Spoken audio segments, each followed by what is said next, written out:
Of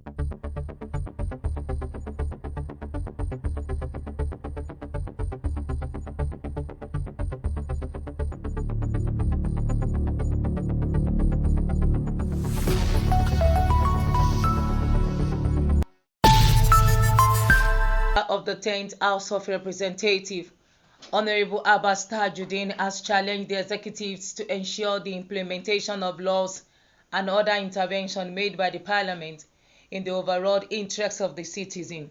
Speaking at the inaugural National Policy Dialogue on the Legislative Agenda in Abuja, he noted that the House has conducted robust oversight of the executives over the past 2 years, investigating economic reform and national security efforts.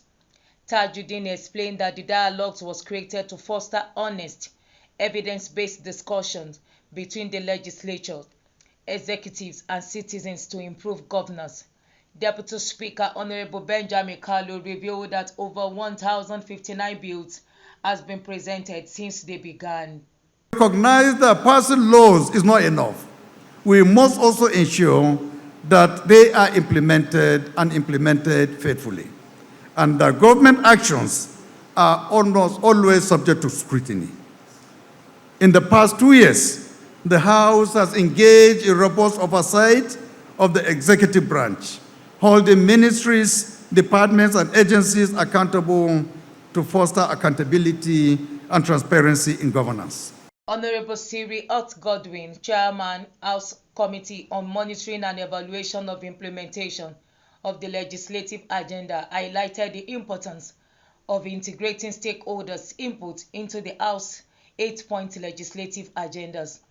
Chairman of the Conference of State Legislatures, Honorable Adebo Ogundoyin, called for security reforms, stressing proactive, intelligent-driven measures and the recruitment of unemployed graduates into security service as long-term investments. The 10th House has become a legislative powerhouse.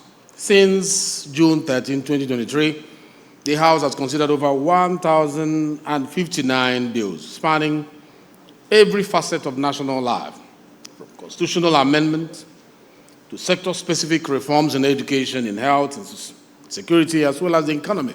It is in this regard that I make a passionate plea to the House of Representatives to partner with the Ministry to facilitate the speedy passage of the national labor laws, which will be brought before the House in a short time to come.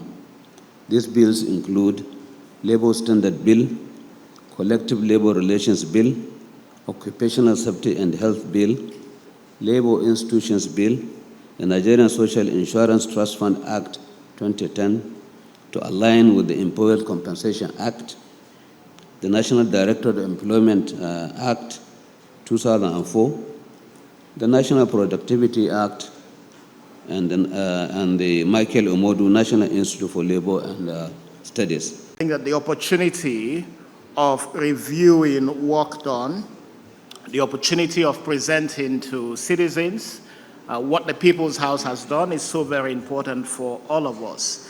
The National Policy Dialogue on Legislative Agenda is the first time this is happening.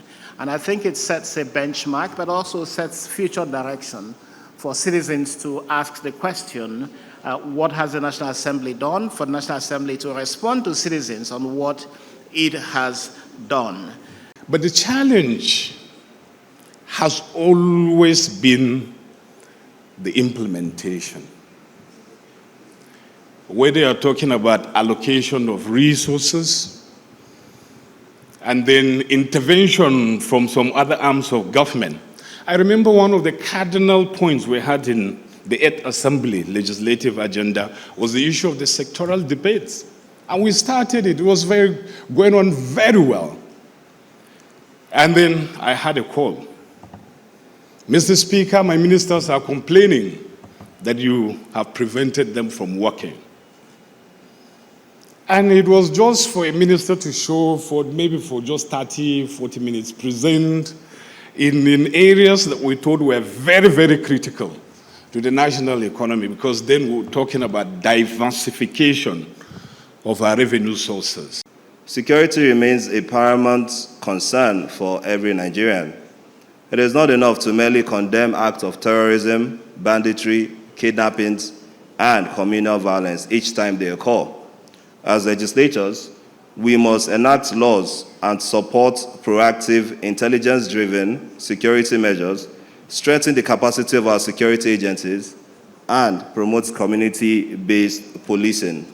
The legislative agenda of the 10th House surely green flags the House of Representatives as the green chambers, as the house of the people, or the people's house, the beacon and the bastion of our democracy, as it heralds a new era of purposeful alignment with global parliamentary best practices benchmarked by the key indicators of strategic focus, measurable impact, and parliamentary audit.